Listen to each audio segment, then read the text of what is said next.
the struggle for a just green transition, which is part of the European Forum of the Progressive Forces, which has started on the 8th of November and will go on until the 28th of November. So our various lockdown situations has led to a digital forum this year, which has allowed us to keep a longer time and have more voices heard in this digital format. This particular webinar is organized by the GUE-NGL group in the left in the European Parliament. And especially, I would like to especially thank everybody on the staff and the ENVI team for putting this together. So my name is Petros Kokalis. I'm an MEP from Athens, Greece, obviously with GUE, NGL, and Syriza Progressive Alliance. And I'm a member of the Environment Committee and a substitute member in the Agri Committee. Today with us, and I would like to thank them very much for their participation. We have Lynn Boyland, a senator from Ireland, and an MEP with from Sinn Féin and an MEP with GUE in the past legislature, in the previous legislature. We have Dr. Iran Kelman, a professor of disasters and health from the University College of London and professor at the University of Alger, of the Free University of Alger. Cathy Treadwell is a senior policy officer with the WWF, European WWF. And Leah Achabong is a senior policy and advocacy officer for climate finance at the European Network on Debt and Development. Let me just spend a couple. I would like to let all the participants on the Zoom know that there is a globe apparently below at the controls next to record and between record and reactions, and this will lead you to different languages being interpreted. We have English, French, and Greek. And we would like also, in the interest of Zoom hygiene, to ask you to keep your microphones muted, including when you're listening to music or watching other videos, and use them only when you want to speak. And please raise your hand if you want to do so, unless I do give you the floor, as I am the moderator here for this next couple of hours. And I would also like to welcome Mary Toussaint, French MEP with the Greens, who's going to kick off after my introduction. And welcome, Mary. Nice to have you here on the European Forum of the Progressive Forces. Thank you for joining.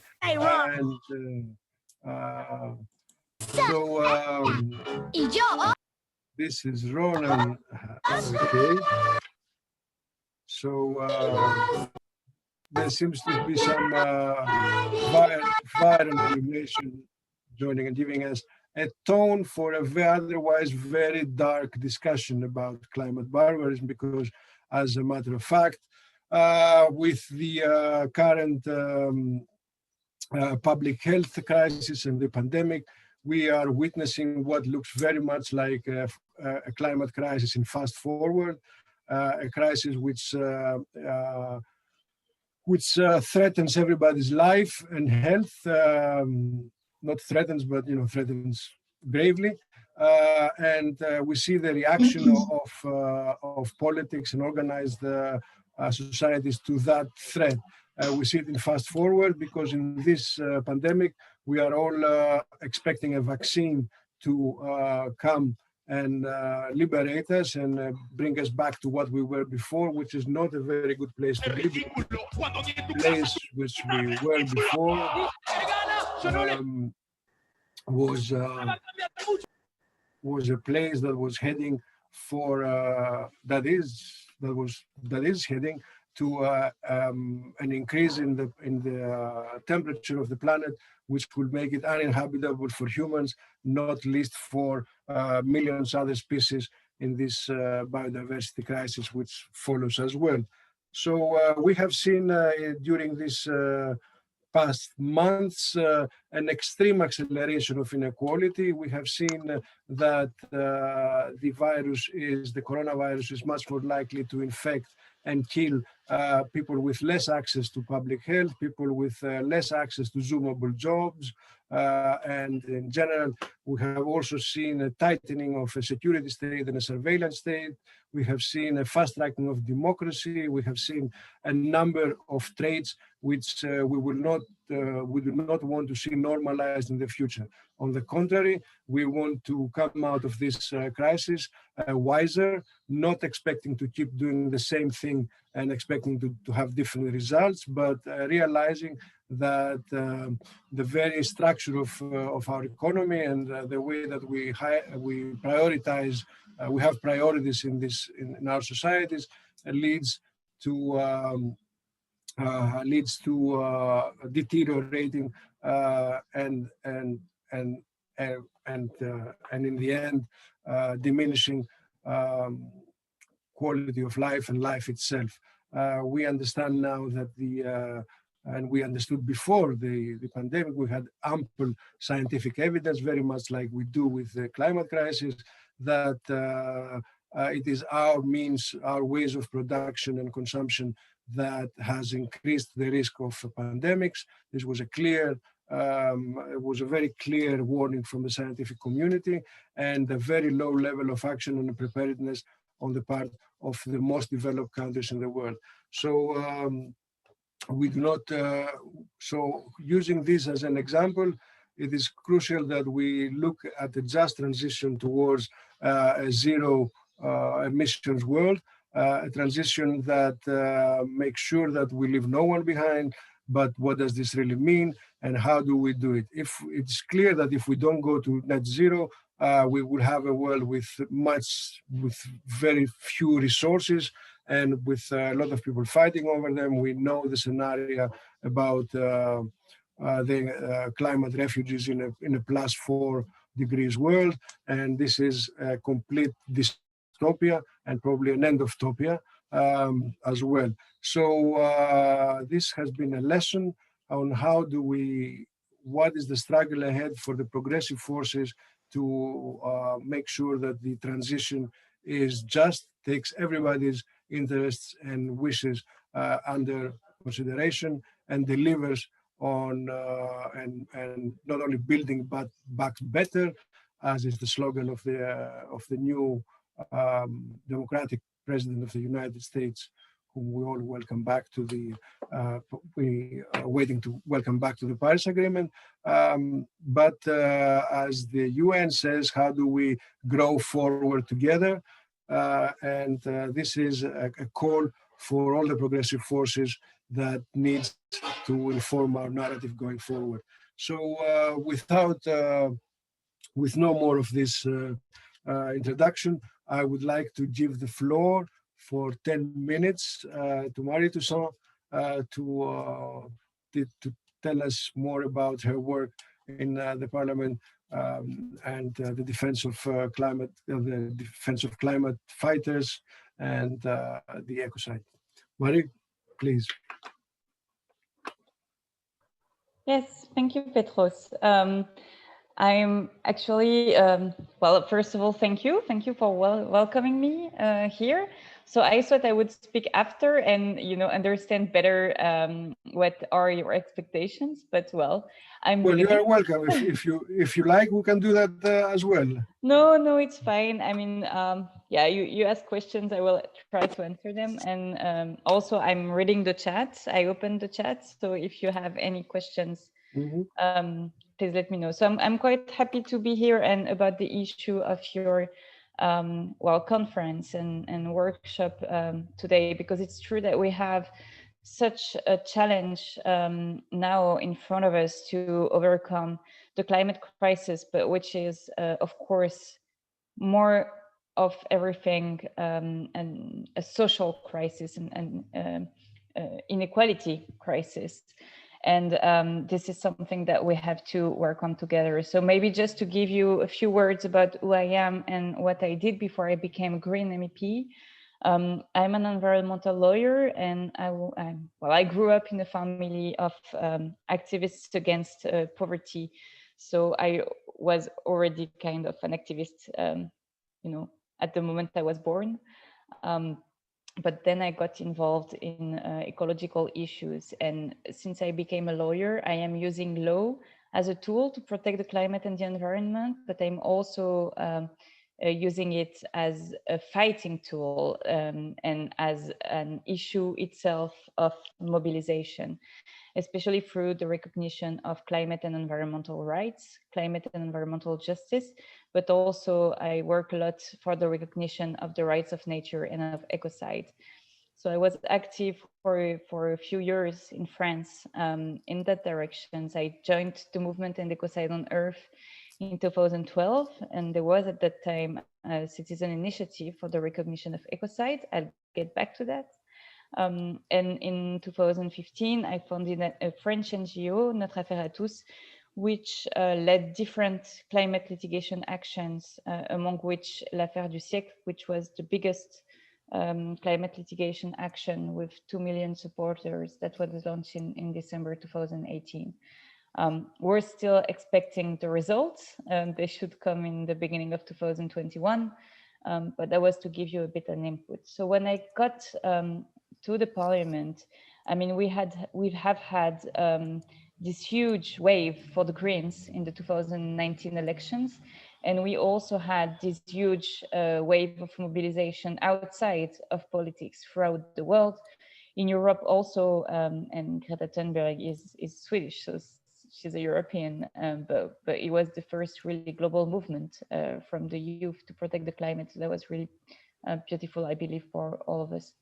But at the same time, as this green wave, and I'm sure you shared this analysis, we also had the fact that all the liberal forces still won the elections and instead at the governments of almost all the countries in the EU and also of the European Commission. So as long as we had this green discourse, this green speech, even of Ursula von der Leyen, since the day she was elected by the European Parliament, it didn't really turn out into some laws. So just to give you an overview of how we are fighting right now inside of the European Parliament, and then I will end up with also the work of mobilization from the European Parliament. But inside of the European Parliament first, we got this Green Deal, which was a very good news.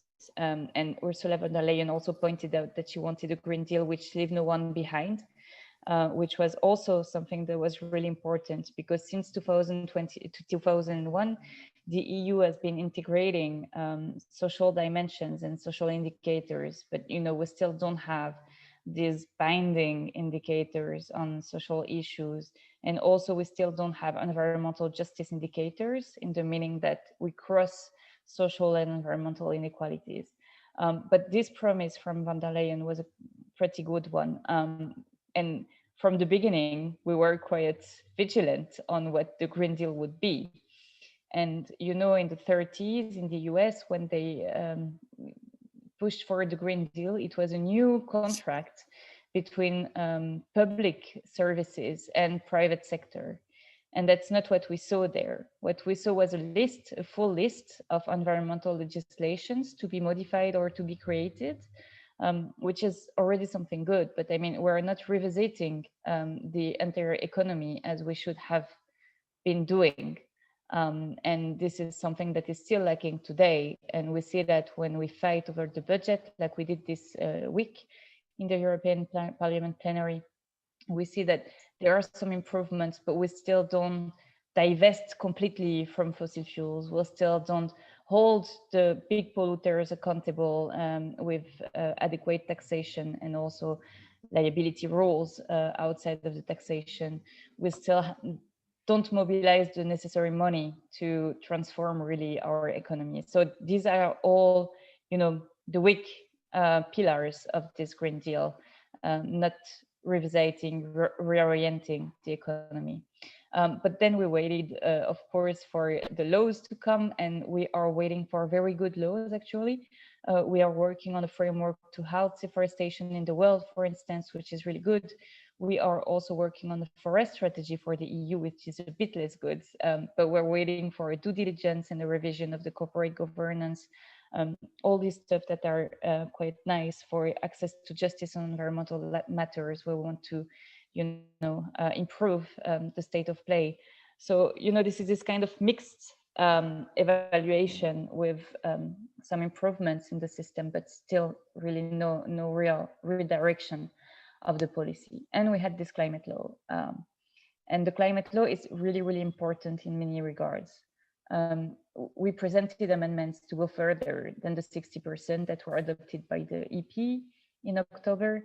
60% is, if we really reach the 60% reduction of emissions by 2030 of CO2 emissions, then we might have a chance to respect the Paris Agreement, but this is not certain. And we would have needed way more. But right now, the Commission and especially the Council are fighting for less. So we still have this fight to lead. And what was important for us was also with this climate law to create allies. So we asked for a high council of climate, of experts on climate, which would be able to ensure the transparency over the policies that is led and the results that are done, which is really important for us to control the fact that the governments are really acting for climate. And we also inserted in the EU climate law measures to make the goals binding and to ensure access to justice from citizens. I'm not sure this is going to work. We'll see. But it was really important for us. And of course, we have holes. The climate law says that we should divest from fossil fuels, but we lost on the date. So when you have no date, it's just, a promise like this, but then we still need to work on that. And one of the main issues that we have in the parliament today is natural gas. And just before turning to rights of nature and ecocide, I'd like to make a point on that. Natural gas, which is also linked to the will to develop hydrogen, because we're still not sure how they will feed each other. But usually, and in the past, the parliament was quite progressive compared to the council and the commission. Right now, we have a council and a commission who are ready to put gas aside, but the European Parliament who insert gas again in the finances and the infrastructures policy as soon as they can. So we're working a lot since the beginning of the mandate to be able to, fight these trends, and we keep on losing, even though we're losing less and less. So we hope that we're going to win in the coming months, but this is not there right now. And we lost at several moments. We lost when we tried to oppose the PCI list, which is a list of infrastructures that can be financed for 2 years. And the parliament can accept or reject the list. So I went to look for other MEPs. We were 103 MEPs to oppose the list from the commission, but we lost. Then we tried to oppose again the fact that gas would be in the just transition mechanism, and we lost again. And now we try to get the gas out of the recovery facility. And we kind of lost, but we managed to not to get the gas quoted as something in which we should invest, which is, well, not a complete win, but not a complete loss either. And we have a huge challenge in front of us with the revision of the 10-year regulation, which will decide of the infrastructures that we finance in the coming years now.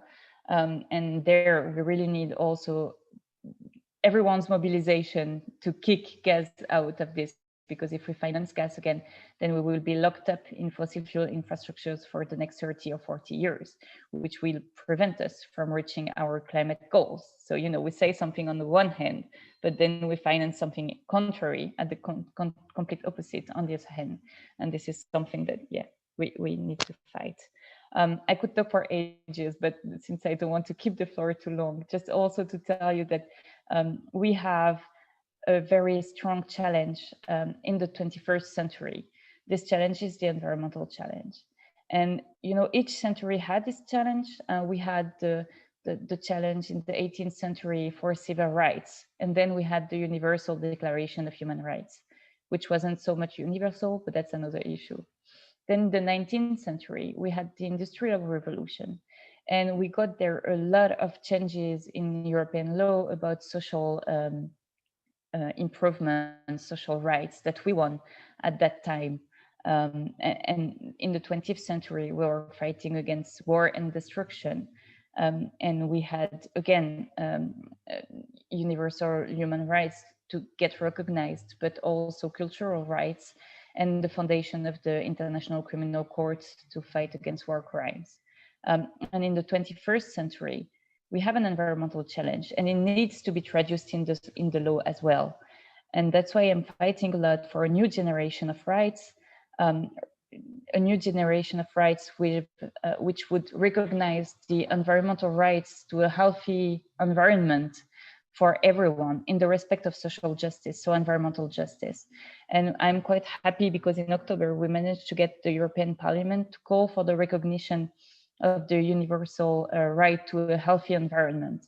And this can sound weird, but this is not the case yet. So we still need to fight in that direction. And this is not a fight that we have won, and we really need here again to have a mobilization. But this is also about recognizing the rights of nature, which can seem to some people to be quite weird. But we've given rights to states, we've been given rights to companies and to a lot of other fictions. And now we have to work on the recognition of the rights of nature. This is a trend that is going on globally, all over the world, in very different ways. And this is not happening in the EU, but we need to make that happen in the EU and giving it a European interpretation. So basically for me, the rights of nature are first the recognition of the rights of nature to regenerate at a natural rhythmism.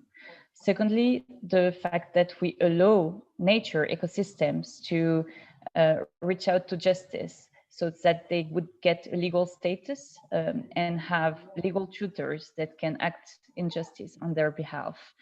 And thirdly, to have and to give nature a voice in the democratic discussion, which can be done through ecosystems parliament that are now beginning to be set in place by collectivities and NGOs on the EU territory. So this is something that is quite moving. And again, in October, we managed to get the parliament to call for the recognition of ancient and primary forests as global commons to which a legal status should be attributed, which links it to the discussion of the Convention on Biodiversity, the CDB, which will take place at some point in 2021, which is the International Conference for Biodiversity, where there is a paragraph saying that we need to work on the recognition of the rights of nature at the global level.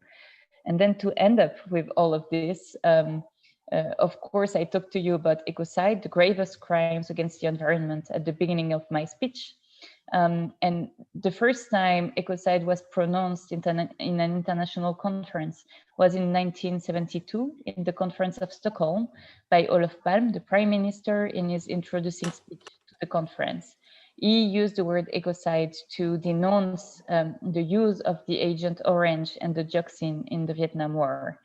And this defoliant was used to kill the vegetation and then to allow the army to kill Vietnamese more easily. But it actually still now, 60 years later, still have an impact on the ecosystems and on the people. And we've seen several ecocides like that happening after that in Bhopal in India, with Chernobyl and Fukushima, also with Deepwater Horizon and the chlordécone in the French Antilles. And in December last year, the republics of Maldives and Vanuatu tabled an amendment and requested the International Criminal Court to add ecocide as the fifth gravest crimes in its statute, in the Roma statute. And this was an official request from these two republics, and they were talking about climate change, saying that climate change is leading to that disappearance and is leading to the violation of human rights and human dignity, as well as ecosystems dignity, and that now we should really punish ecocide. the issue of ecocide is rising. We've had the Citizen Convention on Climate in France requesting its recognition. The new agreement of the government in Belgium also raises the issue of its recognition. And in Sweden, different parties and trade unions push together for the recognition of ecocide. So this is, burning, and I founded an alliance, an international alliance of parliamentarians for the recognition of ecocides last October. And this is one fight that we will lead with determination in the coming weeks. And we'll be really happy if anyone here would like to join also this alliance. I have in the chat. I don't know if you want me to answer now or not. I think we'll take the questions in the end, and would like to thank you for your contribution, and be gladly part of the Alliance for Ecocide. It's my honor and pleasure, because this is a fight which is going to be fought by far a lot in the courts, but also in political assemblies, but of course also in stock markets, in cities, in farms, in neighborhoods, and of course on the streets in the future.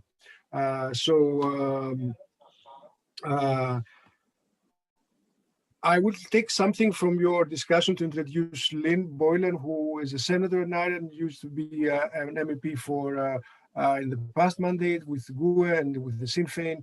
And Marie, you talked about the weak pillars and how we are going forward in reorienting as opposed to redesigning our system to face the climate crisis and go about climate action.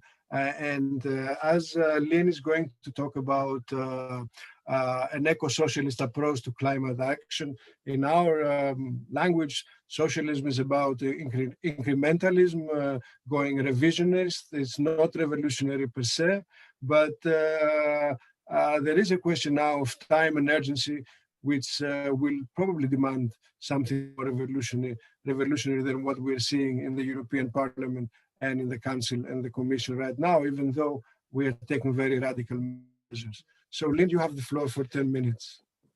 Thank you, Petros. And I also would like to join the Alliance for Ecocide. So you can put me down on that. And I hope that maybe in the Q&A, we can delve a little deeper into the issues around nature having a right in its own sense, because my background is also as an ecologist. So I think the biodiversity crisis is definitely the poor cousin of the two crises, and we need to have a better focus on our obligations to our lived environment. But as I said, today I'm going to talk about, I suppose, why we need to take an eco-socialist approach to climate action.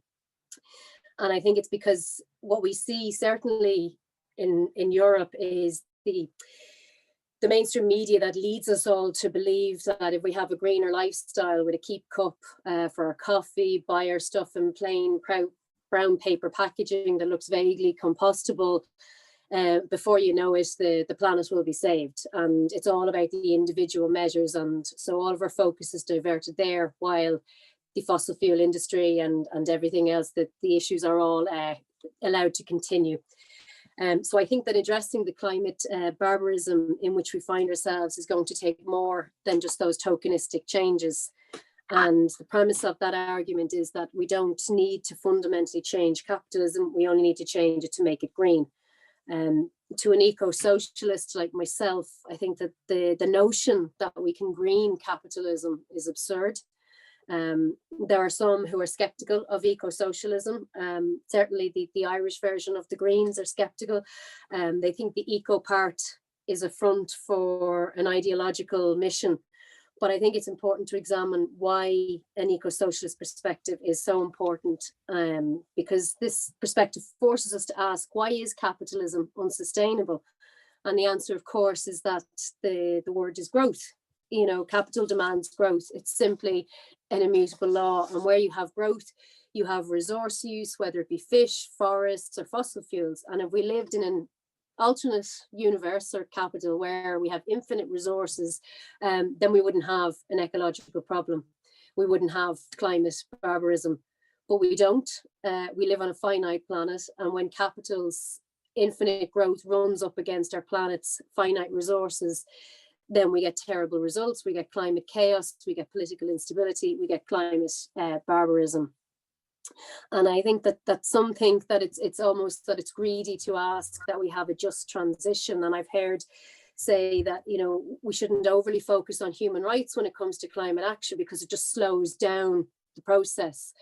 But look, we can't ignore human rights. We can't ignore the fact for a just transition, not only just because it's not going to fix the problem, but also because we have to bring people along with us on this process. And I think asking, you know, to give up fossil fuels is like asking capital to give up fossil fuels is like asking it to give up oxygen. So we need to demand the complete transformation of the energy system. It's not sufficient for delivering a just transition. And I also think that we need to broaden out the concept of a just transition from just a few polluting sectors, because we need to deliver a just transition for everyone. And it's a lot of the time it's way too narrowly focused as to what a just transition is, because it's for our depopulated rural communities, it's for the poor, for the working poor, for women, for the elderly, for homeless people, for people with disabilities, for young people, and for people who feel the effects of climate change, and for the people that already do. So I think focusing on a just transition for a few sectors feeds into the narrative that we just need to decarbonize certain sectors. So we focus our attention on a just transition. We owe a debt of gratitude to the labour organisers and the activists who did the groundwork for us, people like Tony Masocci from the Oil, Chemical and Atomic Workers Union, because for far too long, environmental policy was seen as a zero-sum issue. And if you were helping the environment, then there would be costs for the economy. And I think Tony showed us that you can actually bridge that chasm with a radical alliance between labour and environmental justice. And he showed us that it was possible to have a fair economy that is environmentally just as well. In Ireland, we're no different to other European countries. We face the same problems of implementing a just transition for the people working in carbon intensive sectors of the economy. For us, it's not coal, it's based on the extraction of peat for the generation of electricity. And many organisers believe that industries like fossil fuel extraction will have to be nationalised because that's the only way that there's a hope for a just transition. Unfortunately, Ireland's is nationalised, our peat extraction, and it hasn't made it any better for the workers. So the Bord na Móna workers are state employees. That should make it much easier for us to deliver a transition. But unfortunately, even just last night, those workers were informed that their work is going to end before Christmas. And we have a just transition policy in place by the government, but there has been zero jobs created for those workers. So it's just on paper. But if we focus on the just transition asks us to fundamentally restructure our economic system to deliver for human need instead of profit. So I think we need to raise our ambition and deliver a Green New Deal for all. And the Green New Deal is the creation of jobs. And there's certainly enough work to go around if we're talking about creating jobs, retrofitting houses, building our public transport infrastructure, reconstructing our energy grid. However, the other challenge is how do we square the Green New Deal and the creation of jobs without growing the economy?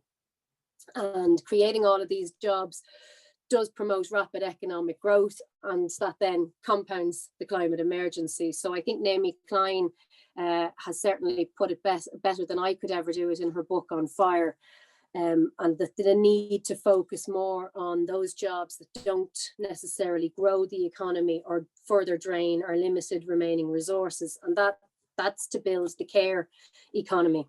And over the last year, we've seen the need for an investment in care professions like teaching, childcare, care for older adults, the sick, the vulnerable, and domestic housework.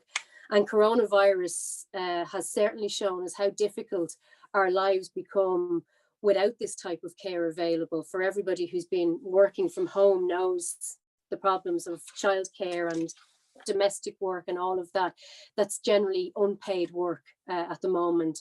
So I think it is possible that everyone can have a good job, but we have to reimagine what constitutes a good job. And the pathway for delivering ecological and social freedom is through universal services. I don't support the universal basic income. I think we need to move to a position where it's universal basic services that meet everyone's needs, so that we aren't forced to provide everything for ourselves individually. I think the climate law is definitely a tool. Of course, Marie talked about the Parliament trying to put pressure on the, for greater ambition, but even if we accept the 60% ambition target, that's still not climate justice compliant. I mean, that's not enough ambition for the EU to fulfill its climate justice obligations. So I think we need to be far more ambitious with what we're doing within the EU. Also, when it comes to biodiversity, as I said, I think it's the poor cousin of the two crises. And I think there's very much an anthropocentric view taken of biodiversity, that nature serves us as opposed to us being part of nature.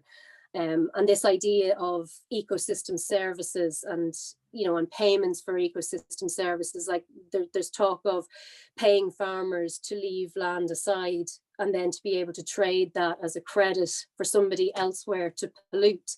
And I think that's wrong morally, politically, and economically. I mean, on that basis, just let the farmer farm the land rather than leaving it fallow so that they can sell the credit elsewhere. So I think we need to have an agricultural model in the EU that supports farmers. It makes sure that they have a livable income, and pay them absolutely to protect the environment, but not so that then they can package that up and then sell it onto a market-based system to allow people to offset their carbon-intensive lifestyles.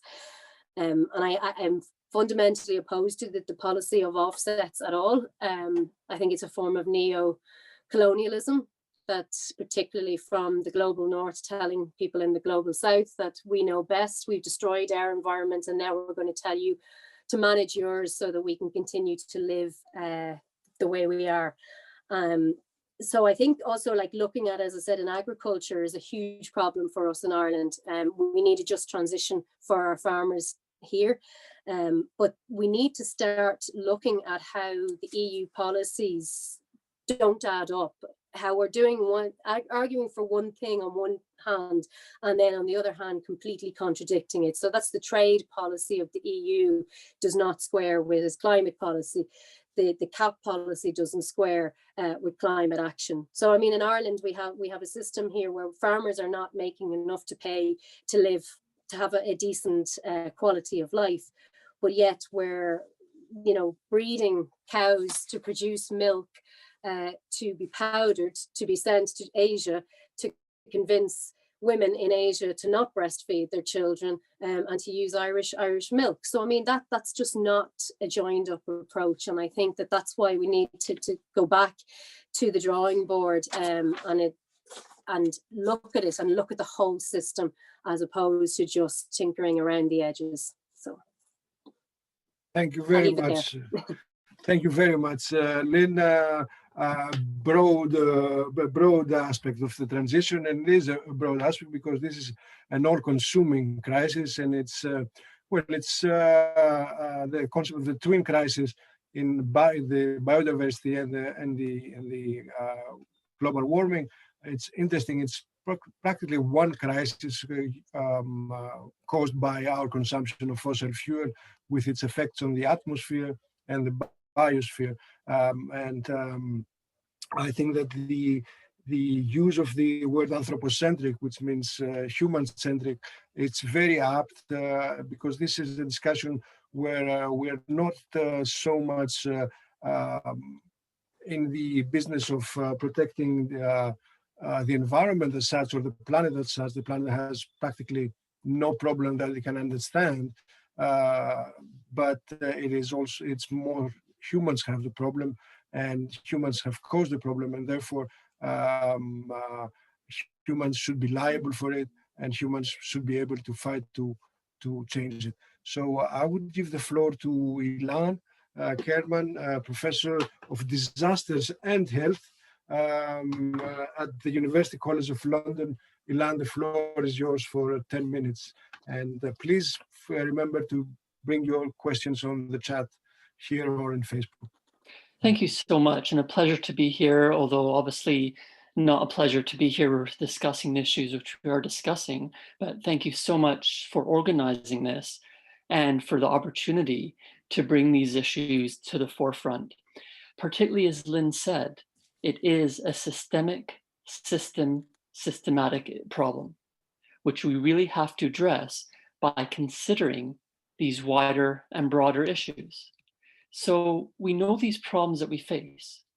And thank you so much to Marie and Lynn and the others for your inspiration in trying to solve them, and to all of you for being here and for being part of the solutions, especially part of choosing appropriate solutions. But how do we necessarily do so? How do we lead and educate on these very vague terms that we've been using to really try to prevent what caused the problems and to solve them through choosing a post-pandemic world, which will not only focus on the pandemic, but also other challenges, such as what has been mentioned regarding climate change? And how do we ensure that we really focus on these fundamental systemic problems, which we are trying to address here when we talk about sustainability and greenness and avoiding barbarism, and especially through what has been raised by both Lynn and Marie on the baseline of justice, rights, and equity. So yeah, we're in a pandemic. We know the climate is changing rapidly. We know that we are responsible for both, and that we need to stop what the causes are of both of these. But should these specific ones, climate change, the pandemic, really be our focus? After all, if we stopped human-caused climate change today, and if we stop the pandemic tomorrow, would we actually solve these problems of equity, justice, and rights? We have a never-ending list of reports of which explains sort of the environmental destruction, and Lynn mentioned in particular fish and forests.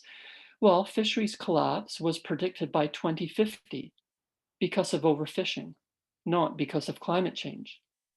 In many places, deforestation is leading to worse landslide and flood disasters, far more than any changes in the weather, far more than any changes in rainfall. So no matter what the climate does, no matter what we are doing to the climate, these are our disasters. These disasters are not natural. In fact, almost no disasters are natural, because our activities cause the vulnerabilities which place people in harm's way. We can also look beyond climate and viruses, such as to the lack of earthquake-resistant structures, or people living in coastlines without warning systems. Even without climate change, even without a pandemic, our activities would continue to put people in harm's way. In fact, even powerful interests behind overfishing and large-scale logging, they have argued that, you know what, climate change is going to destroy these resources anyway, so we might as well exploit them while we have the chance. This is ecocide, as Marie mentioned. This is the terrible discussion which we hear from those with the power and with resources. And they have similar interests supporting corruption and construction, which kills thousands of people during perfectly typical environmental events like earthquakes, landslides, and floods, which we should be able to deal with, but we choose not to. So these disasters are from us. They are not natural. Without climate change, without a pandemic, justice, equity, and rights would still be absent, because these powerful interests are still destroying people and the environment. So it's this fundamental value of immediate exploitation of people and nature which we have to tackle. They're not considering the real costs. They're not considering the cost to us or to the environment over the long term. It's basically this value which has led to human-caused climate change, this value which led to the pandemic, and of course, so much more. It is basically the value of short-term gain for long-term pain. This is destruction and destructive values, far beyond COVID-19, far beyond climate change. So why do we tend to focus on one issue? I mean, yeah, okay, the pandemic because we're experiencing it, but why do we highlight climate change so much? Rather than putting our efforts into tackling, as Lynn put it, the systemic challenges, the basic causes of our values. Of course, it has to include greenhouse gases and wildlife smuggling, but it must go far beyond that. It means changing the fundamental values which lead a small minority of humanity choosing to live completely out of balance with people on the planet, thus ruining it for the vast majority, exactly as was mentioned with regards to carbon offsets. So human-caused climate change and disease outbreaks are there, but they are only two manifestations among many. Yet we have COP26 for climate change. Think about that, 26 meetings. This has been going on for longer than many of our audience has been alive, with no end in sight. Where is COP1 for our values? Why not pivot COP26 into COP1 for a just, righteous, and equitable planetary future, covering so much more than climate change? You know, we have a United Nations organization dedicated to climate change. It is separated from the UN organization dedicated to environment, to development, to health, and to stopping disasters. Sustainable Development Goal 13 on climate change explicitly separates climate change from other sustainable development activities. And then we wonder why we have such little action on against climate change. The separation just does not make sense. Everything is linked, stemming from our values and the values we avoid, such as prevention is better than cure, a value which holds for pandemics, for climate change, for earthquakes, floods, landslides, tsunamis, and so many others. So we do and we should speak of justice, equity, and rights, but we should be considering all of these within the same context, such as, one basic example is health systems. Many countries do not even have adequate health systems to deal with day-to-day health. So of course they fail during a pandemic. Of course they cannot cope with climate change or an earthquake or a landslide.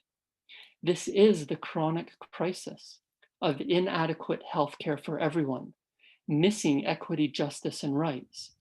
It inevitably creates acute crises like a pandemic, like other outbreaks.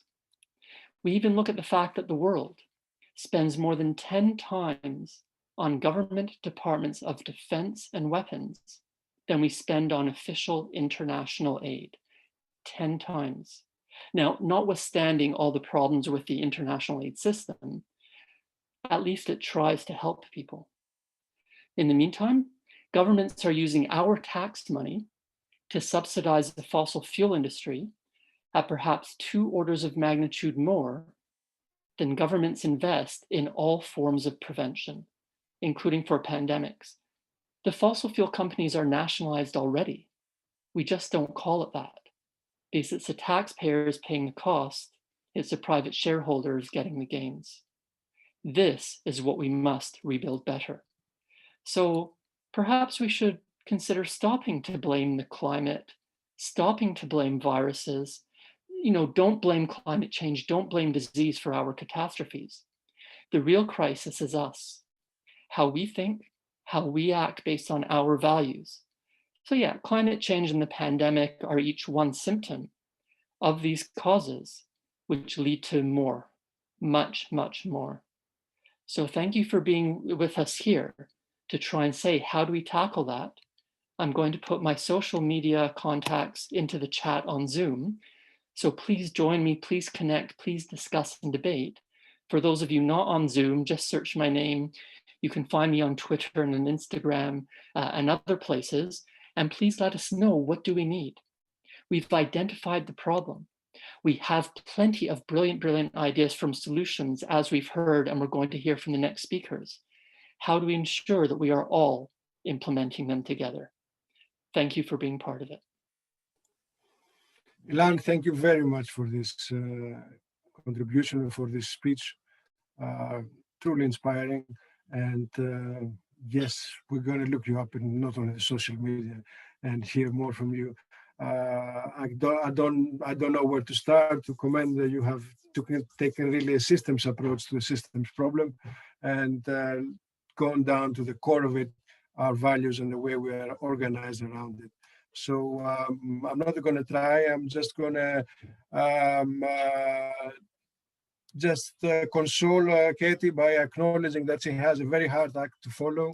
So our next speaker is Cathy Treadwell, a EU policy officer, European policy officer with the WWF, which is doing very good work across very many fronts and very active in the just transition in the narrowly defined sense of the just transition as well, the kind of just transition that the Just Transition Fund and the Just Transition Mechanism deal with it, with helping the transition of the coal regions. And Kate is going to talk to us about the lessons learned from coal region transition, and how this can help us go forward. Cathy, the floor is yours for 10 minutes. Thanks a lot. It was a hard act to follow, but hopefully I can keep you engaged. When I was approached to speak at this event, I did think about giving an intervention focused entirely on the just transition in coal regions.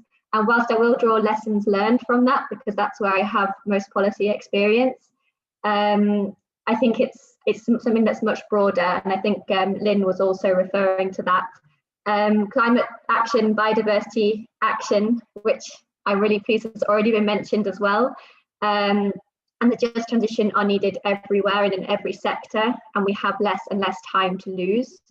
So I've actually tried to go a bit broader and tackle how can we, given the Green Deal and the just transition mechanism are now falling into place, ensure a just transition. Do we have enough on the table already? I would say that no.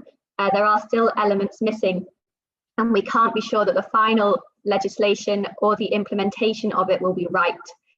I'd also agree with the other speakers that this is really about systemic change, something that's a lot bigger. It's really a kind of transformation. On the other hand, the front line of the transition in Europe is in coal regions. Even though action is needed everywhere, coal is really carbon intensive, and it's very damaging for both the climate and the environment. It needs to be phased out as soon as possible, and by 2030 at the latest, if we are going to stand any chance of limiting global temperature rise to below the 1.5 degrees Celsius that the IPCC has shown to be the cliff edge for potentially catastrophic climate impacts. Coal combustion, but especially coal extraction, is also very regionally concentrated, which again is why the just transition often applies. And so the effects of an unmanaged phase out risk being locally very painful and already damaging for already vulnerable communities. In a way, coal communities are the litmus test of whether we can deliver a just transition. But one thing is clear, delaying the transition will not make it more just. Coal regions are already under strain, and we know that from economic studies, continued coal use doesn't guarantee jobs or well-being. Continued use will instead mean that we continue to damage the environment, cause land subsidence, water contamination, air pollution, and all of the negative health impacts that go along with it. In Turów in Poland, for example, communities across 3 different countries, it's a border region, are fighting for their water supplies as PGE threatens to expand a mine which will operate until 2044, which again is not really indicative of a just transition. Planning for a slower transition and continued use of coal and fossil fuels also ignores economic reality. Coal is on its way out. In Poland, for instance, again, coal imports are increasing, which undermines any argument about energy security. Carbon costs are only going to rise further, and renewables are going to get cheaper and more efficient alongside batteries and other innovative technologies. We need to send a clear investment signal now that coal is on the way out, to give the time needed for communities to diversify their economies and avoid the cliff edge, which will devastate them. And we only have 10 years to really start the action taking off, so we need to start now. I would argue, therefore, that phase-out dates and timelines for the transformation are our first principle to ensure a just transition, also for subsidies. They provide clarity and stimulate the right investments to make the transition cheaper, particularly by avoiding the creation of stranded assets. But what we're seeing in the biggest economies instead is a fight. Ooh, I can hear. Okay, a fight to delay the transition. Bloomberg New Energy Finance, BNEF, recently published its 2020 Energy Outlook, which takes a purely economic approach. They don't consider aspirational policies, and they highlighted that even without policy interventions, coal power will decline. Power will decline in Europe to virtually nothing by 2030. And yet, Germany, Poland, and Bulgaria, particularly, all propose to continue using it, and therefore they need to subsidize it.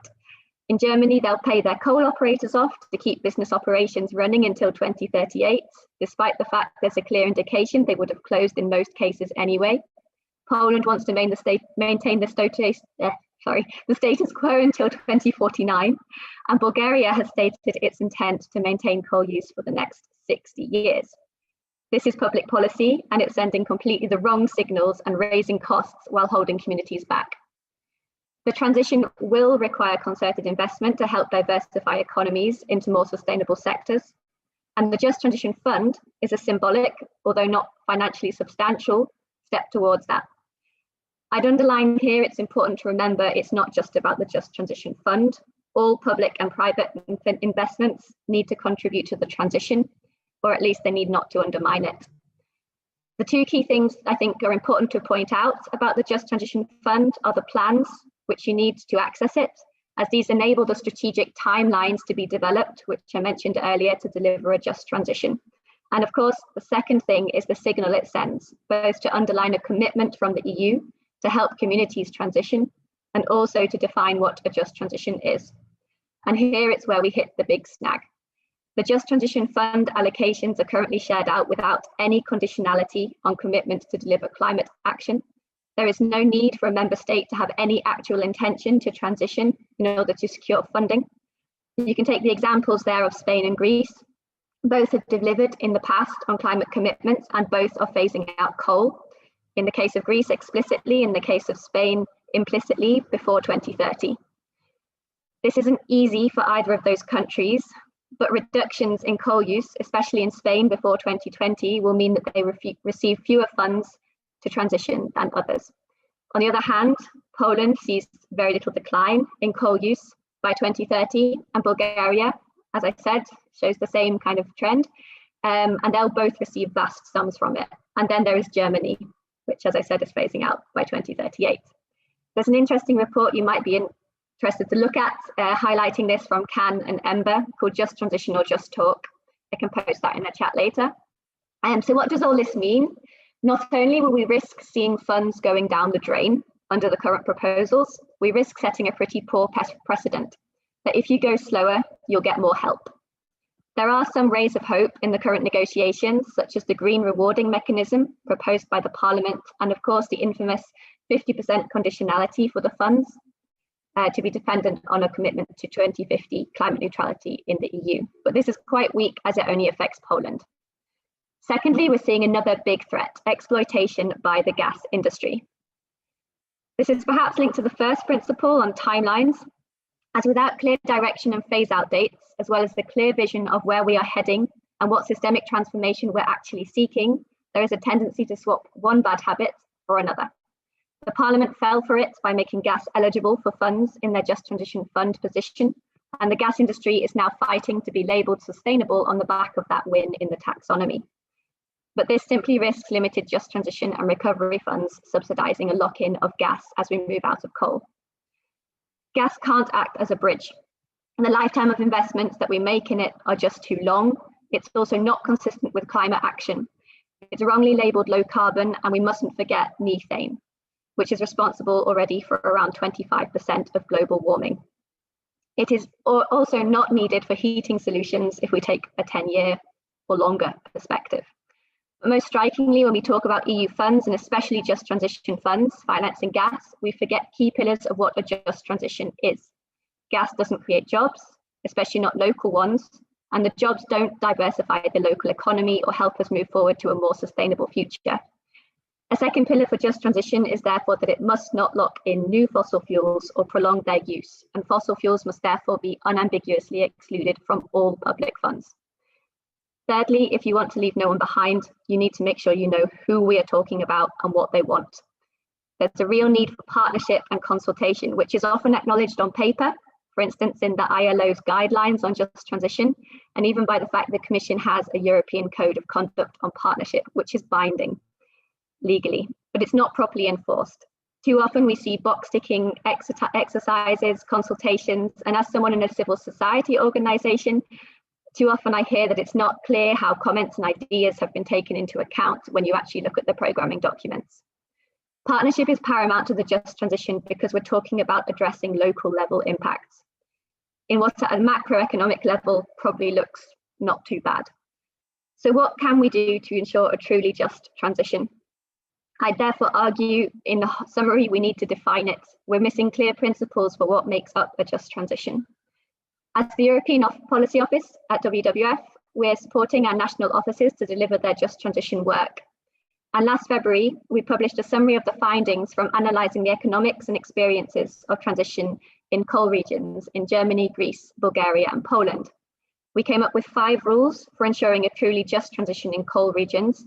And the first of these was to put in place phase-out dates aligned with Paris, so before 2030, followed by economic diversification, meaningful partnership, and planning the transition, objective analysis of data, and adequate funding. But these 5 rules are specific to coal regions, and we need to go further. It's fine, for example, to say that we need partnership, but we also need to deliver it. We need to know what it means in practice, and we need to enforce it. Getting the principles for just transition clear will be crucial if we are to integrate these principles into policies more broadly, which, as I said, is key to ensuring a really just transition, sending a clear signal of the direction that we're heading in. We will need them as we revise the state aid guidelines, as we revise the ETS and other legislation coming up in the next years. I do appreciate I'm running out of time, but we have been developing principles for just transition more broadly at WWF, and we'll present them soon in the context of our territorial just transition plan assessment tool. But to conclude, although we need these principles, they will take time to develop and to agree. We must tackle the immediate threats, building on what we know is needed for a just transition already, by making the Just Transition Fund conditional on climate action and faster coal phase out. We need to enforce the partnership principle and the legally binding European Code of Conduct on partnership, so that each territorial just transition plan and each recovery plan under the Just Transition Fund and Recovery and Resilience Facility has been developed with input from the people and not just the usual suspects, the largest companies, although they need to be involved too. And finally, most crucially, we need to keep fossil fuels well and truly out of the EU funds, including to keep gas out of the EU funds. And I'll leave it there. Thank you, Cathy. Great job of following how that going from the general to the specific and drawing lessons as you have been doing with your organization throughout Europe. I'll just keep the idea that all public investment is transition investment, and just can't help myself just asking also myself, is it just transition or just talk? There is no question that there is a huge movement towards climate action, but it's not always and rarely done quite correctly. There is a lot hiding in the details. And Lynn asked if we can green capitalism. Marie pointed out to the series of losses that we have had in the Parliament, in the PCI, in the Just Transition Fund, maybe in the RRF, a small win in the Sustainable Europe Investment Plan, a big loss at the Common Agricultural Policy. So we need to really put our money where our mouth is and do it correctly. This is something that there has really no second chance, and the battle about the fossil gas really raging all over the parliament. And the unjustness of the Just Transition Fund regarding the speed, regarding the level of unemployment abroad, or the level of adjustment to the energy mix that is needed, is really blatant and jumps out. But this is something that probably pales in comparison when we start turning the discussion outside Europe and discussing about development and transition and debt, and the role of colonialism in the past centuries of exploitation, as Ilan put it, which is now has turned into a discussion of debt and climate justice. Not only there's a debt question, but also the irrefutable fact that the historic emitters, which are basically in the north, are making the habitat, let's say the habitat of people in the south even worse than they're doing in the north. So the hotspots of climate change are in the south, and this is where we have a discussion about debt forgiveness is not the word that I would choose, but I'm sure that Leah Asapong is Senior Policy and Advocacy Officer for Climate Finance and the European Network from the European Network of on Debt and Development, will take us through for the next 10 minutes of this discussion. Leah, the floor is yours for 10 minutes. Thank you, Petros, and thank you to GUE-NGL for inviting me to speak here today. As Petros said, I want to talk about international climate finance for developing countries in the global south, and also how that links to debt as well. I'll try and be fast with my intervention so that we can get to the Q&A session and start a good exchange. The COVID-19 pandemic has led to a rapid and immediate downturn in economic activity around the world as a result of lockdowns and travel bans. For many developing countries in the global south, they are attempting to react to the COVID-19 pandemic whilst experiencing ongoing climate impacts. The compounding nature of these impacts is making it difficult to put in place and enforce COVID-19 measures, for instance, at hospitals, and stable internet feeds in order to share information during an extreme climatic event, etc. All of which is impacting developing countries' ability to meet their own needs during these crises, thereby exacerbating their country's risk of falling into a debt trap. And so there's a real need to ensure that the overall amount of available public finance does not go down, as this would impact developing countries' ability to tackle climate change and to invest in sustainable development.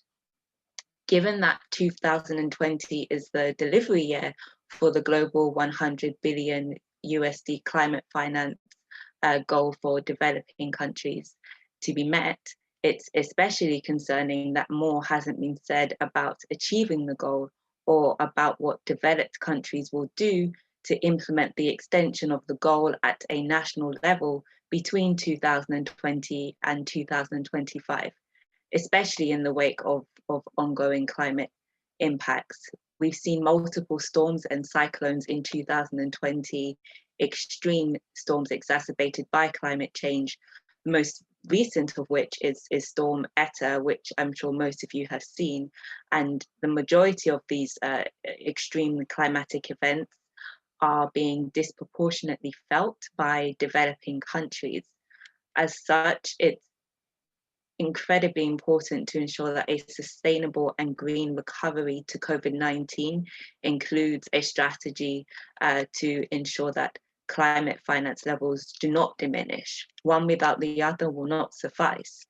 It's in the interest of all to ensure that the world recovers together, to ensure a resilient global recovery, and this must include countries, international financial institutions, as well as investors. In light of this, some public development banks agree with this and have started incorporating COVID-19 and climate risks into their recovery financial resources, for instance, the World Bank. However, whilst this is a usual first step for the World Bank, research from the World Resource Institute shows that from January to July 2020, only 21 out of 62 World Bank development policy finance lending programs appear to contain actions that support climate and environment objectives, indicating that whilst the World Bank is committed to playing an important role in helping countries integrate climate action into their core development agendas, they are simply not walking the talk. Eurodad's own analysis of the International Monetary Fund's programs shows similar figures in that only 1 out of 81 programs includes climate change considerations as part of program design, demonstrating the slow uptake of climate measures into financial mechanisms. What's more, last month's Green Climate Fund Private Finance Conference also shows the increasing trend of many developed countries to use public finance to leverage private finance. During the current global context, it doesn't make sense for developed countries to use public finance to subsidize private investments for non-public services in developing countries, particularly not when public budgets for health, education, and sustainable development are falling in developing countries, in part due to more public money in developing countries being used to pay back loans and debt incurred from loans granted instead of grants. Climate and debt interact in several ways, but both make developing countries' existing vulnerabilities worse. Developing countries are facing a growing debt crisis, worsened by the economic impacts of the COVID-19 pandemic and ever extreme climate impacts. And the growing debt crisis hitting the global south has a direct impact on governments and economies' capacities to deal with climate emergencies, loss and damage, adaptation, and mitigation. Eurodad's research shows that despite this year's G20 debt service suspension initiative in the wake of COVID-19, that this is only for a limited number of the world's poorest countries, and that the debt crisis will likely be intensified by the increased primary fiscal deficits that developing countries will incur due to COVID-19, mainly because financial support for developing countries to tackle the pandemic is being provided principally in the form of new loans, all of which means is that there are fewer resources available to tackle climate events and to invest in climate mitigation and adaptation. A lot needs to change. The COVID-19 pandemic presents the opportunity to change the current status quo and to create systems that enable consistent flows of finance, to change financial systems to work for small and local initiatives and projects, to put in place systems that remove gender, racial, ethnic, indigenous, and social barriers, including barriers for the LGBTQI community, and to ensure that there is enough public money to invest in public services. So what can be done to advance this agenda? Reform of the financial infrastructure to integrate climate action is only as useful for vulnerable communities as its ability to unlock new and additional climate finance. Developed countries urgently need to provide new and additional climate finance and work with developing countries to ensure that financial contributions truly address developing countries' climate finance needs, including by outlining how they will fulfill the continuation of the existing global climate finance goal between 2020 and 2025. Climate finance providers, be they countries, funds, public development banks, should use the measures, policies, and needs outlined in developing countries as climate commitments, particularly NDCs, nationally determined contributions, NAPs, national adaptation plans, and LTSs, long-term strategies, as well as economic development plans as a basis to determine where finance is most needed and how to advance a developing country's long-term economic and sustainable development goals. This will also support developing countries' objectives to have at least 70% of climate finance going to support local level climate action by 2030. Currently, the majority of climate finance flows go towards supporting mitigation measures, which are seen as the most profitable climate action measures, with very little going to support developing countries to address losses and damages that they are currently experiencing. This can be done by climate finance donors focusing on projects that additionally try to institutionalize climate risk management and adaptation, as well as focusing on projects that aim to address losses and damages. What's more, countries and shareholders in public development banks, be they national or multilateral development banks, should also use the unique circumstances of COVID-19 as an opportunity to provide new mandates for public development banks to become green development banks that actively support development finance programs that have co-benefits with achieving the goals of the Paris Agreement and the SDGs. Public development banks must begin working with developing countries to ensure that financial contributions from such banks truly address the needs of developing countries. Country coalitions such as the Coalition of Finance Ministers for Climate Action, as well as international financial institutions, must also look at how to address the impacts of certain financial instruments. Research from Imperial College London shows that developing countries are paying additional interest due to their climate vulnerabilities, equivalent to an extra $1 for every $10 of interest paid. 2016 projections estimate an additional 146 billion USD to 168 billion USD could be paid in interest by developing countries over this decade alone. So it's imperative that highly concessional finance and grants are favored in order to reduce the burden of market rate loans on developing countries. Debt cannot be allowed to prevail. Countries also need to support and participate in a post-COVID-19 debt relief and sustainability initiative in order to bring developing country debts down to sustainable levels. Easing debt levels will also allow countries to become more climate resilient by freeing up domestic resources to invest in adaptation and mitigation. Not taking sufficiently ambitious actions in relation to debt relief amidst the growing debt crisis in the global south will leave developing countries even more ill-prepared to deal with the climate crisis. And to conclude, I'd like to echo what's already been said by a number of the previous speakers, which is that then it's imperative to ensure that the space for local civil society and communities is created in order to ensure that they can share their knowledge on the climate vulnerabilities that exist within their communities, of the climate impacts that they are feeling, and to help address, manage the climate risks of existing financial infrastructure. Thank you for your time. I'm happy to answer questions.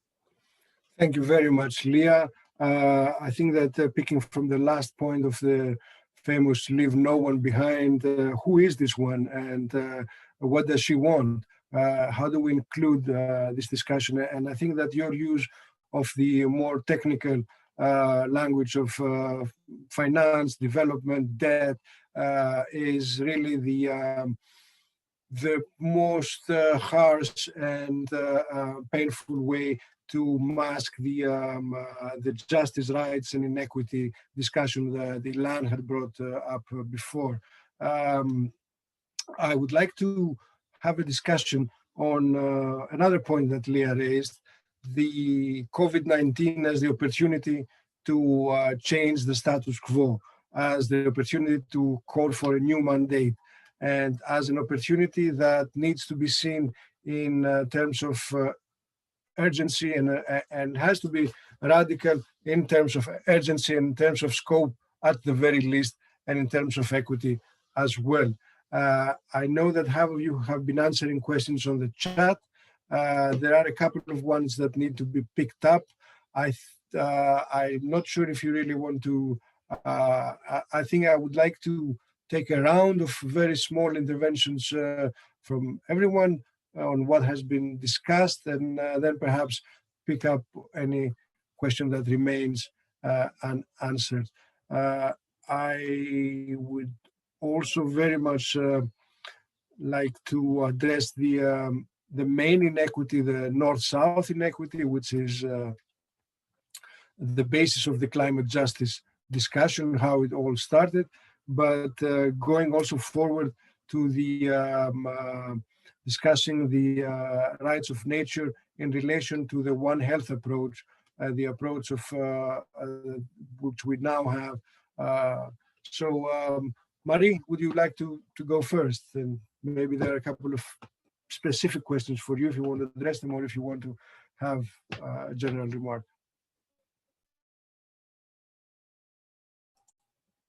Marie? Yeah. Well, thanks a lot. Yes, I'm here. Sorry, I was going up the chat to remind me of the questions that were tabled at the beginning. First of all, thanks a lot to everyone. I think this is really important and interesting to have this really broad approach on the climate justice issues that we have to deal with. I'm sorry, I'm putting my camera right again. Maybe, and to begin with, just on this issue of climate justice and development aid and everything, like, you know, there was this summit, Finance in Common, that we had with France, again, trying to give lessons to the rest of the world, whereas our development banks and investment banks are still financing a lot of fossil fuels projects abroad. And this is, again, the contradiction that we see with these neoliberal guys who are saying that we need to change everything, but they keep on feeding the beast, the money and finance beast. And we really need to get them to move for real and definitively, because we also have these ways back and forth on the climate and environmental issues. But on the issue of climate justice itself, seen in a broader way, I think that the concept of planetary boundaries crossed with the concept of ecological debt and unequal ecological exchange is one of the keys if we want to reach a real equality at the global level. Why is that? Because we have been talking about limits of the planet for a while now, well, at least since the very famous Limits of Growth report in 1972. But since 2009, we have 9 planetary boundaries that are science-based, quite solid ones, and that are coming to define what could be a safe operating space for humanity, which means that if we cross those boundaries, and I will quote a few of them afterwards, if we cross those boundaries, then we put in danger the future of humanity and the future of the entire living on this planet. Among those 9 planetary boundaries, we've crossed at the global level already 4 of them, and at the EU level, the same. So it's first climate change, of course, second biodiversity, but also the cycles of azote and phosphorus. I'm sorry, I don't know so much the words in English, but you got what I mean. And behind, we also have the use of land, use of soils, and we have other issues like acidification of the ocean or water for the people. Well, if we look at those planetary boundaries, then we need a bit of work still to be able to define them with precision, to update them as soon as we would need to update them. But we also need to have a political discussion once we have agreed upon the concept and that it should be part of our governance. And what would be the discussion? It would be about the allocation of share. And if we look at it, if you look at the EU, for instance, you can say, okay, we're gonna define the share of the EU while just taking into account the size of population. We take the proportion of population, like I don't know how much it is, maybe 15%, and then we say that we can consume 15% of the planetary boundaries of our space, right? Available space. But then if you take the historic responsibility, it's way less. If you take also the capacity to act, then it's again less. And if you take the ability for the peoples of the world to decide over their own future, which is the sovereignty allocation target, then you are to an even less extent. So I try to be clear, I'm not sure I am, but that means that if you look at planetary boundaries or ecological footprint, then you say, okay, we need to respect that. But once you've said that, you haven't said anything if you didn't look into the distribution of what can be consumed and produced by the peoples throughout the planet. And also about the issue of climate justice. For the moment, we have targets, climate targets concerning the emissions on our territory. And up to that point, we do not even cover every source of emissions because we're just beginning to work on methane emissions.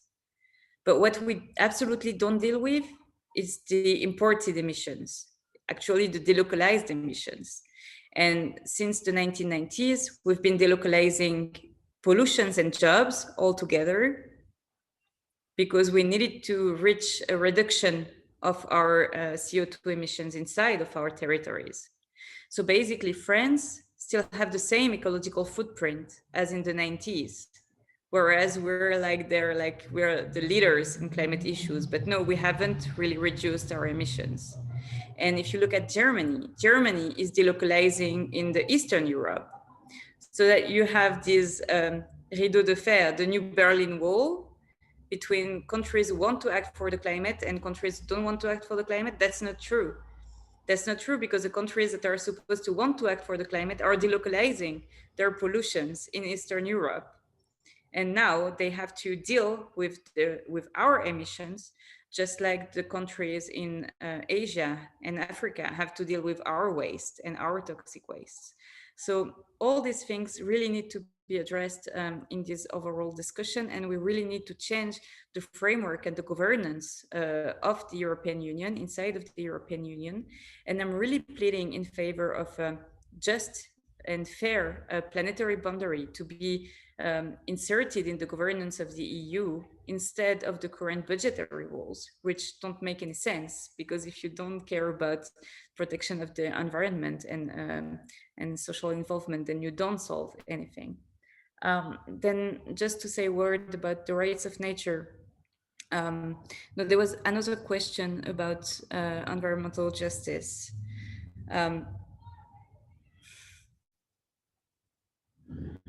So the question, I will read that so that everyone gets it. What do you think how progressive forces can help poor people who needs to heat with waste during winter? They have no money for using clean energy and they are victims of air pollution directly. Can we have a special fund to help them in every member state of the EU? When I say that I really want to push the European Union to have an environmental justice strategy, that would be the aim of this environmental justice strategy, to deal with those huge inequalities that are making people who pollute the least to pay the most to fight against pollution and climate change.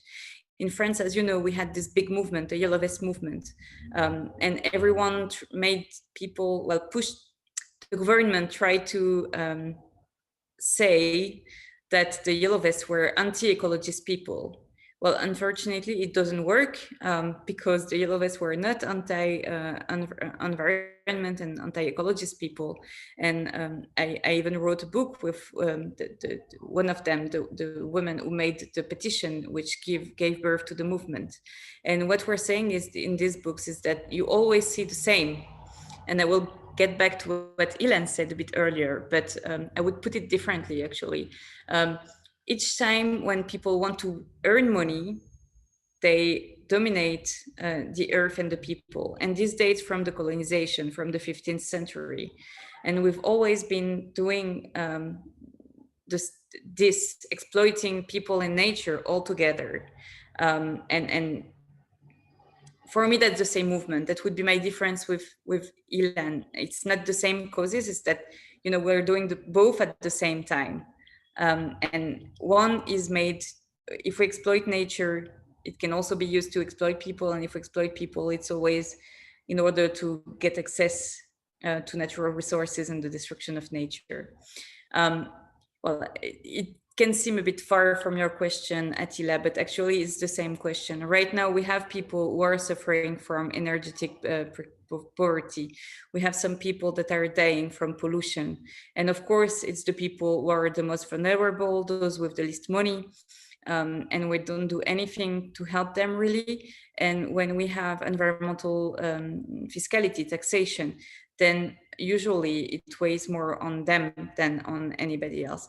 That's why we need so much an environmental justice strategy, a strategy which will rely on the participation, the real participation of the people, a strategy which would mobilize funds to be able to improve the habitat of the people, and especially the most vulnerable. It's also why we need a just fiscal environmental strategy. And I hope that we can also work in that direction, because for the moment we just have nothing except from some few first research from the environmental agency, whereas it should be worked together with social agencies as well. Yeah, so we really need to work in that direction, and we need to work together, of course, but we just haven't really begun this work. And on the rights of nature, what would it change?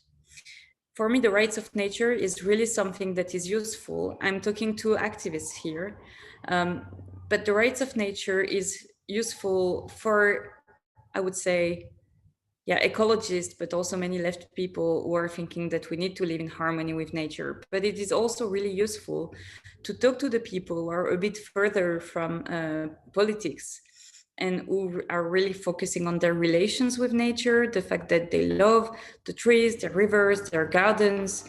Also, a lot of literature and cultural work is based on our love to nature. So first of all, as a strategic way, it's a real strategic way of gathering people together, to my mind. And then in a concrete way, rights of nature could change a lot of things where it is already recognized. For instance, in Colombia, we've seen, and Ecuador, we've seen quite interesting decisions of justice up to that point, especially with the rights of the Amazonian forests, and it pushed for a new governance to be settled.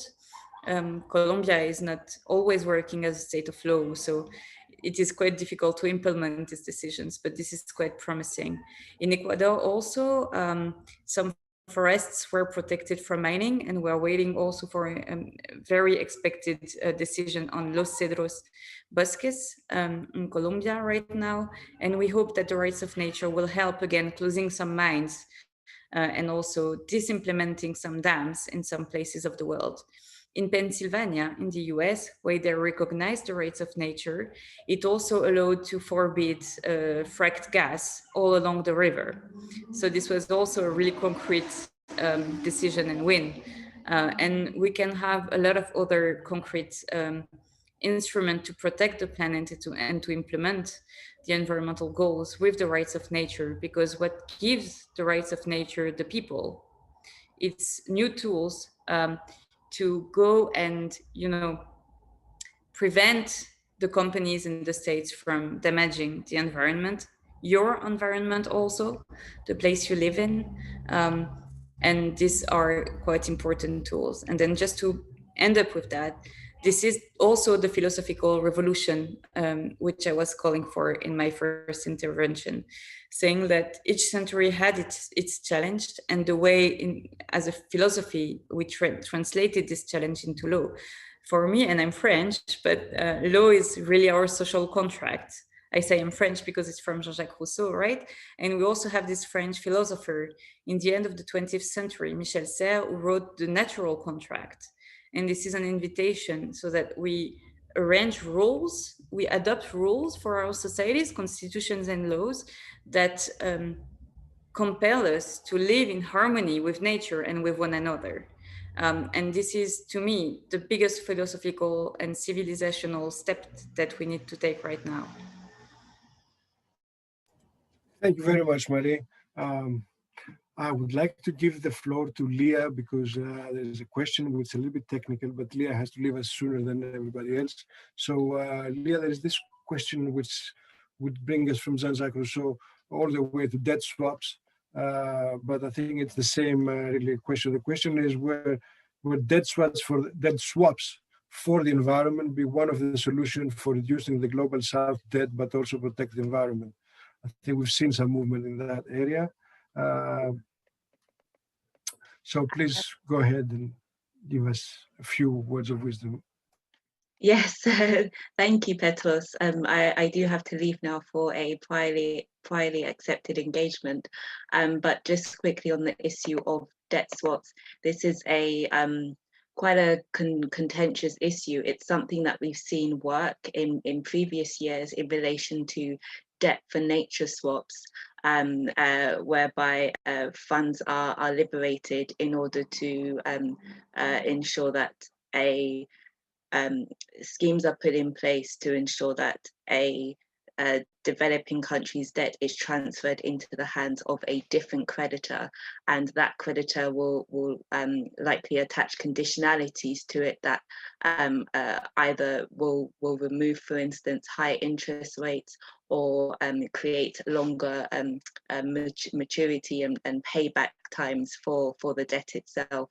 And so, but in return, the developing country would have to engage in some sort of conservation effort. This is something that we've seen take place in some Southeast Asian countries. And we've even seen that NGOs such as the Nature Conservancy have taken on that, have bought that debt and taken it on and provided those favourable conditionalities for developing countries. I'd say that this is something that it's certainly a discussion that is being had, not just in the context of the UN Framework Convention on Climate Change, but also in the context of the G20. I think it's too early now to say what the opportunities could be for climate change, particularly because what we see is that when initiatives when innovative climate finance initiatives like this are presented, they can in some cases lead to the sort of low-hanging fruit being pursued. And by that I mean cheaper mitigation options, which then leaves developing countries with all of the expensive loss and damage or expensive adaptation options. They're being left to try and pay for that themselves, whilst additionally having to make loan repayments. So I'd say that we need to have a longer discussion about this. Eurodad is bringing out a paper on debt and climate that should come out early in 2021, and within that paper we will be outlining a clearer position on this topic. But for now, I would say that it's just too early to properly be able to say with any sort of certainty that debt for climate swaps is a good option, is the way forwards.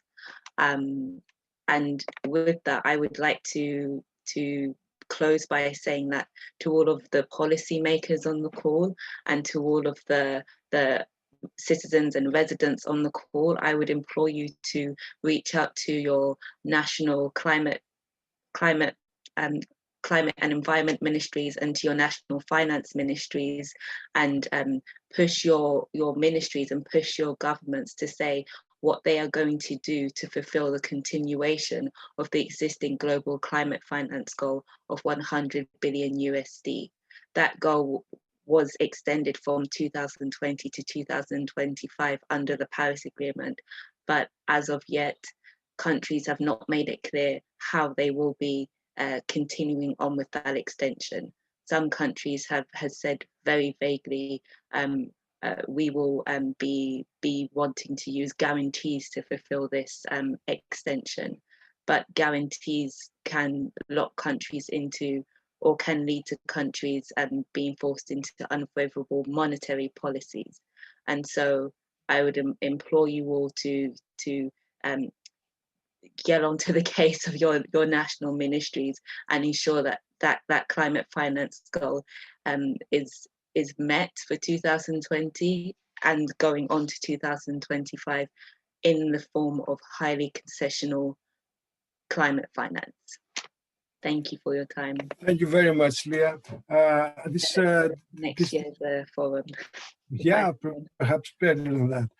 Looking forward to see the Debt and Climate report coming in early 2021. Debt has this strange way to be in the center of the discussion between justice and power since farming, I guess, since large-scale farming began. So I would like to give the floor to Lynn, going a little bit, discussing a little bit about all this innovation that needs to happen to reach the net zero, to the net zero world, not only in technology, but also in politics, and the climate law is a sort of political and regulatory innovation, and of course the Paris Agreement, but also in terms of finance and with instruments such as we discussed earlier.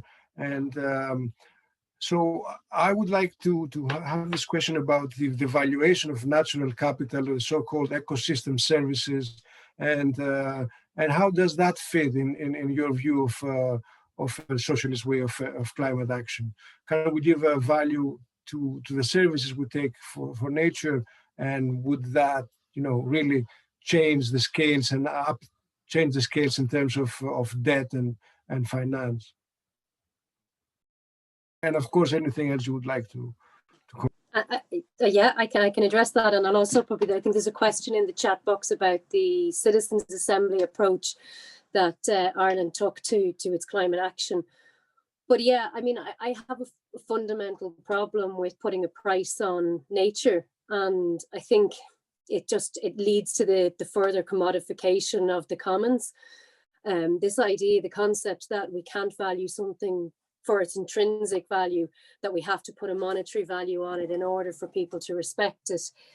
The problem with it is, and I can see there are some very genuine people who, really think that this is the only way that we're ever going to protect nature, and they're doing it out of frustration. But I just think it concedes the ground completely, because once you put the price on it, there's always going to be somebody who has pockets deep enough to buy their way out of having to do whatever their obligation is. I mean, that's always going to happen. But it also just changes the nature how we live with our lived environment around us. And I would much rather see a rights-based approach to nature, and what Marie was saying, that nature should have its own rights, and that argument or that conversation is happening, and it's really exciting about how do you give nature its own voice when it comes to the law. And in Ireland at the moment, we have our climate bill is going through pre-legislative scrutiny. It's a very, very poor draft bill that we've got, which is deeply disappointing, because we have the Greens in a coalition in our government at the moment. But one of the experts we've had in was discussing the need to include a legally binding reference to biodiversity in your climate action. So yes, biodiversity is threatened by climate change, but equally biodiversity can be threatened by climate action. So you need to have that holistic view of how you take climate action, so that that biodiversity is not the trade-off in order to take climate action. And I think that, a lot of people are not aware of that, or they think of it in too simplistic a way, that you plant a few trees and that's dealing with climate action. Like, for example, in Ireland, we plant Sitka spruce, which is an invasive monoculture, and we pay farmers to do that. Do you know what I mean? And we pay them because the land, the most biodiverse rich part of the land is the poor land, the land that can't be farmed. And rather than paying them to just leave that, we're actually saying, no, plant that up with an invasive species that actually undermines biodiversity. So I think it's really, really important. So, as I said, I fundamentally disagree with putting a price on nature for those reasons. It's marketizing it. But I think that we have to have a joined up approach around addressing the biodiversity crisis and the climate crisis. And if you don't have a legally binding mechanism to force that climate action has to take account of any negative consequences for biodiversity. Yes, in some cases, biodiversity will lose out. There's always going to be trade-offs, but you have to take account of it in the first place and to weigh up those options. And I think that that's a much better approach to take rather than financializing it.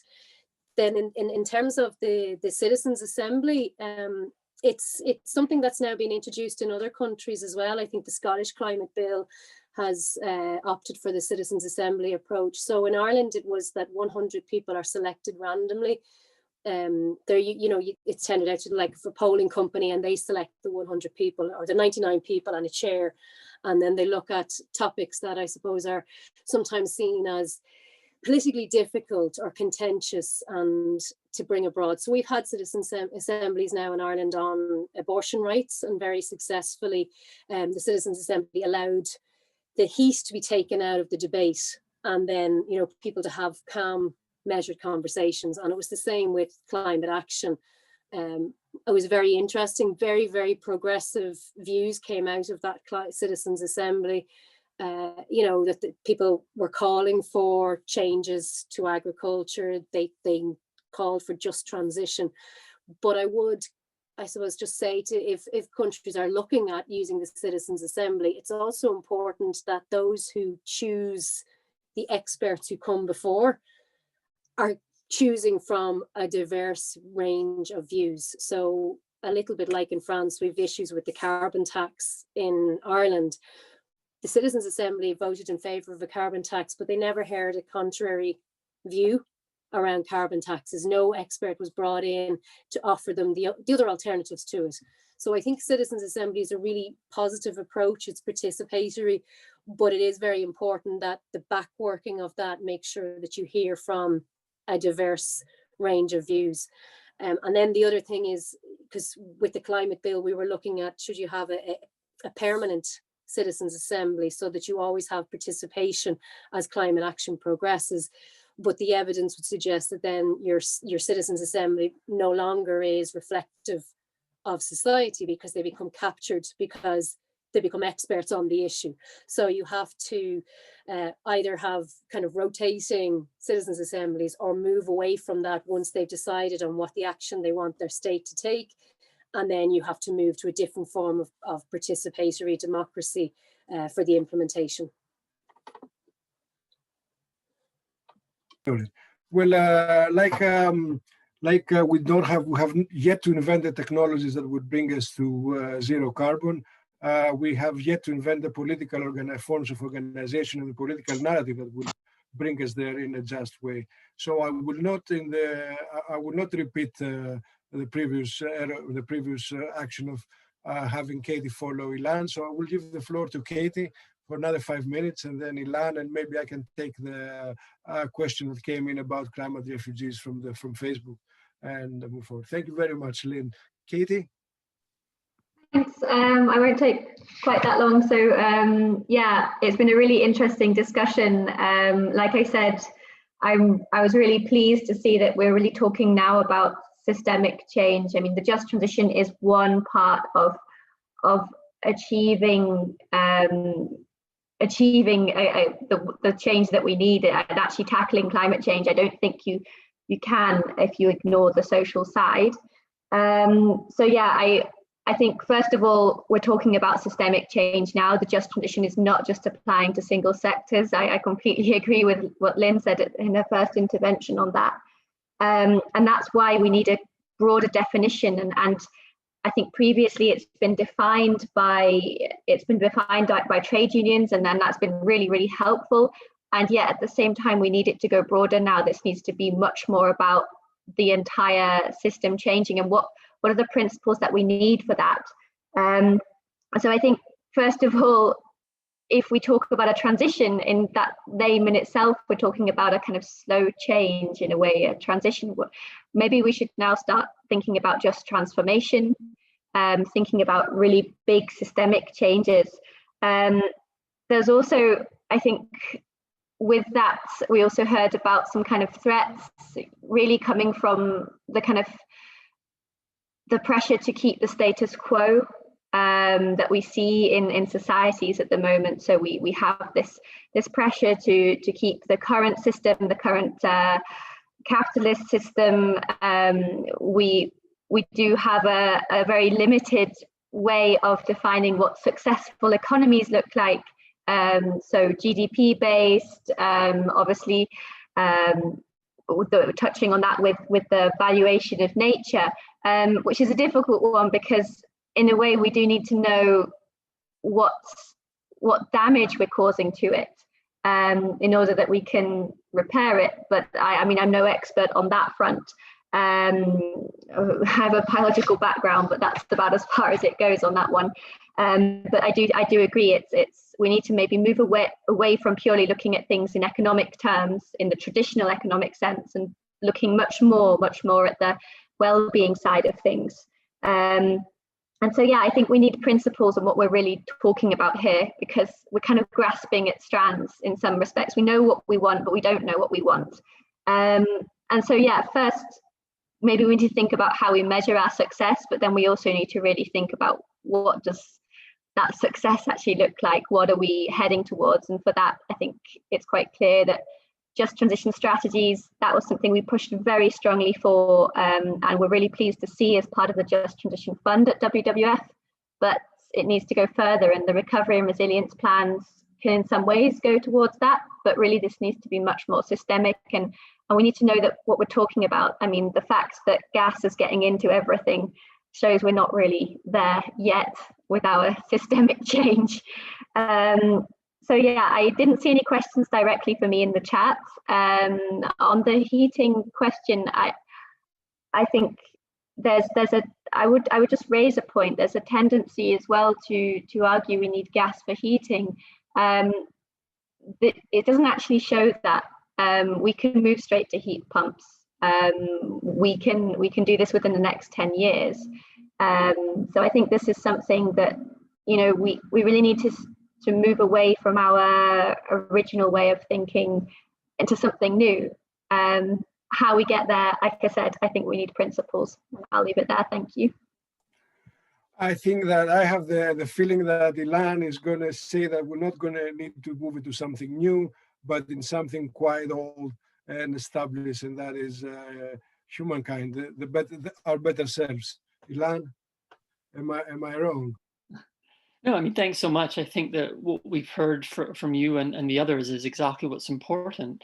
And there were some great questions which I've sort of answered in the chat, but really like to address then this final point about should we be using, or how should we be using COVID-19 as an opportunity? And no one wants this. I mean, this is not an opportunity. It is not the opportunity we want. On the other hand, we're here, so we have to do what we have with the terrible situation. And it has shown us so much, because when it came to climate change and environmentalism and justice, they said, well, you know what? We can't just stop air travel overnight, it's essential. But then we did. And they said, you know, the economy, we have to keep the economy going. And what are you going to do, you greenies, you lefties? If you change it, it just can't be done. But then we did. Now, the costs have been immense. And I don't mean financial costs, I mean human costs. This is not the sort of opportunity or transition that we want, but we've shown that we can do it.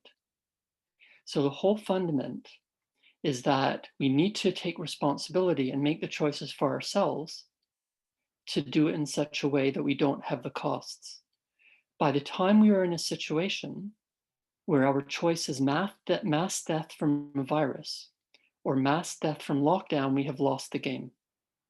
It is up to us not to be playing that game, but to know where we have to go and to do it before it is too late. So this alludes to the question about how do we convince people that there are no natural disasters? Well, number one, stop using the phrase natural disaster. Number two, call them out and say, but prevention is better than cure. We could have done it. We should have done it. So again, let's go back to our values. Let's take responsibility. Let's show what was done because of the pandemic and the horrible, horrible consequences of what was done, but nonetheless, take what was done and do so much better so that everyone gains. And the only people who lose are those who got us into this situation in the first place. Thank you. Thank you very much, Ilan. I would like to close with these words, but we have a question from Facebook. from Paul Tevenin, which I would just like to pick up to close this conversation, which is about climate refugees, which is very central to this question of making half of the earth inhabitable in the near decades. And I think that going back to the values question, I think we should call a spade. And the legal distinction between a refugee and a migrant is central here. A refugee is somebody in persecution. A migrant is somebody who's looking for a better economic life. It is very clear now that climate change, climate-induced change, climate change will bring less resources. Less resources will bring conflict, and it's not that all conflicts follow climate deterioration or loss of ecosystem habitats, but it's clear that the loss of ecosystem and the loss of habitat will bring either a war, civil war, or a failed state. And it's also clear that the cumulative effect of carbon dioxide is with the historic emissioners, which is the North and basically Europe, the United States and the Soviet Union, and now China, which have enjoyed the fruits of energy. And it is these emissions that are bringing misery and persecution to people fleeing for a better life from areas that have become unaccountable. It's very clear if you look at the arc of drought from Afghanistan all the way to Morocco, that where you have this migration, and also the migration from Central America to Northern America, where they're actually building a wall to keep people out from the economic and civil persecution that we have actually created. So at least in my view, there is this distinction about the migrant is no longer valid.